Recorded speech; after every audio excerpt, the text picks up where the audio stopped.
রাষ্ট্র সংস্কারের আকাঙ্ক্ষা নিয়ে রাজনৈতিক দলগুলোর মতামত নিয়ে অন্তর্বর্তী সরকার তৈরি করে জুলাই সনদ, যা পাশে দেওয়া হয় গণভোট। তাই সংসদ নির্বাচনের পাশাপাশি এবার হাঁ অথবা নাতে রায় দিতে হবে জনগণকে।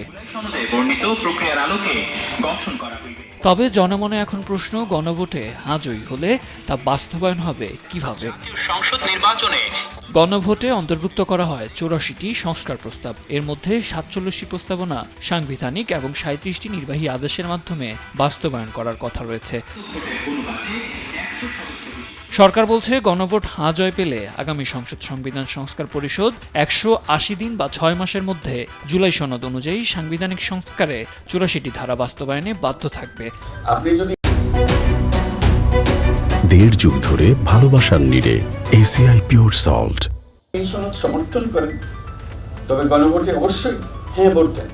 সেই সঙ্গে জাতীয় সংসদ নির্বাচনের পর অনুষ্ঠিত হবে 2 দফা শপথ, যার মধ্যে একটিতে সংসদের প্রতিনিধি হিসেবে এবং অন্যটিতে সংবিধান সংস্কার পরিষদের সদস্য হিসেবে শপথ নেবেন নির্বাচিত প্রতিনিধিরা।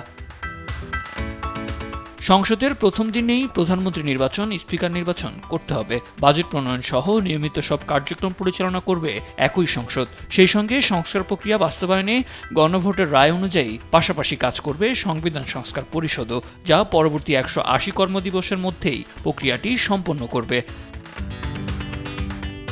তবে সংসদ এবং বিদ্যমান সংবিধান বহাল রেখে সংবিধান সংস্কার পরিষদ গঠনের প্রয়োজনীয়তা এবং এই সিদ্ধান্ত নিয়ে ভবিষ্যতে আইনি জটিলতা তৈরি হবে কিনা এমন প্রশ্ন সামনে এনেছেন অনেকেই।